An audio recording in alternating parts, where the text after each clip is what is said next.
હા તમને આ કઈ જગ્યાએ અને આનો મહિમા શું? આ જગ્યા વાસરા દાદાની જે ગાયોની વારે મરાણા છે એ જગ્યા છે. મસ્તક 22 કિલોમીટર પડ્યા પછી અહીંયા સુધી ધડ લટવાયેલું છે, તેની સમાધિ છે. એની વેગડ ગાનો વેલો છે, એક ગાનો જે ગાની વાડે મરાણા એનો વેલો છે એ અત્યારે અહીંયા બધી હયાત છે.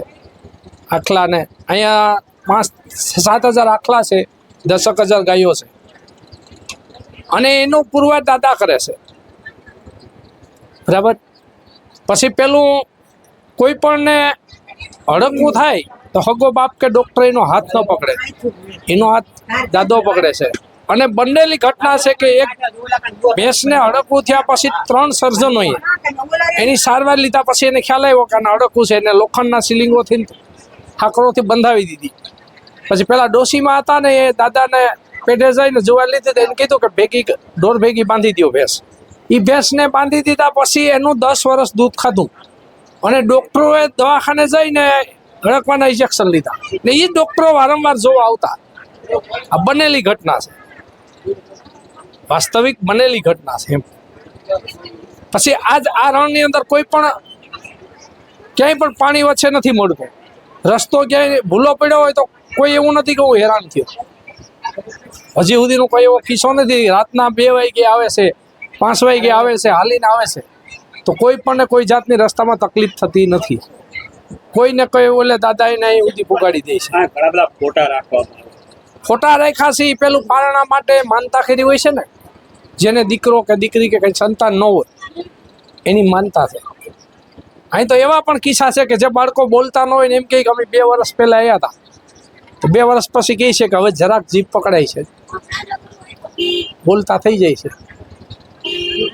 અચ્છા, પેલું સંતાન માટેના પારણા માટે જેવા દિવસના 4-5 કેસ એવા હોય છે કે અમે અહીંયા દાદાની આસ્થા લઈ ગયા હતા. ને અહીંયા એક એવા કેસ છે કે જે કેન્સલ થયા પછી જે રજા આપી દે છે ને ડૉક્ટર કે હવે છેલ્લા સ્ટેમ્પ ઉપર, તે એને 10-10 વર્ષ થયા છે ટેલ કરે છે. ડૉક્ટરો ખુદ બોલાવે છે કે તમે એવી દવા કઈ કીધી કે 4થા સ્ટેમ્પ પછી તમે છો, તો કે મેં દવા કશી ખાતો નથી, અને દાદાની દુઆથી સહી સલામત છે. આ જગ્યા કઈ જગ્યાએ આવેલી છે અને લોકોને આવો તો કયા રસ્તેથી આવે છે? આ પેલું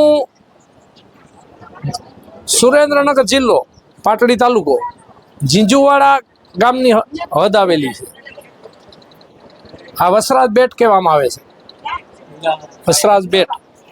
અને અહીંયા આવવા માટે કુડા, પછી પેલું ઝીંઝુવાડા, પછી આમ અમરાપુર અને પેલું વેણુદાદા, 4 રસ્તેથી આવી ગઈ છે. ચોમાસાના 4 મહિના અહીં કશું આવી શકતું નથી. માત્ર એક ટ્રેક્ટર છે, એ 2 જણ લઈને કોઈ જરૂર પડે તો બાકી અહીં ફરતો દરિયો હોય છે. અહીંયા જે હોય છે સ્થાયી માણસો રહે છે. શ્રદ્ધાળુઓ આવે તો એના માટે રહેવા માટેની કે કોઈ વ્યવસ્થા?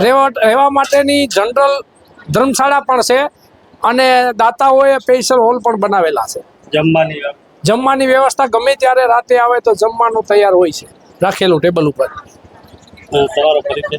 મારો પરિચય જુનાગઢ જિલ્લો, તાલુકો માંગરોળ, ગામ ગોરેજ. શું નામ છે? જીવાભાઈ.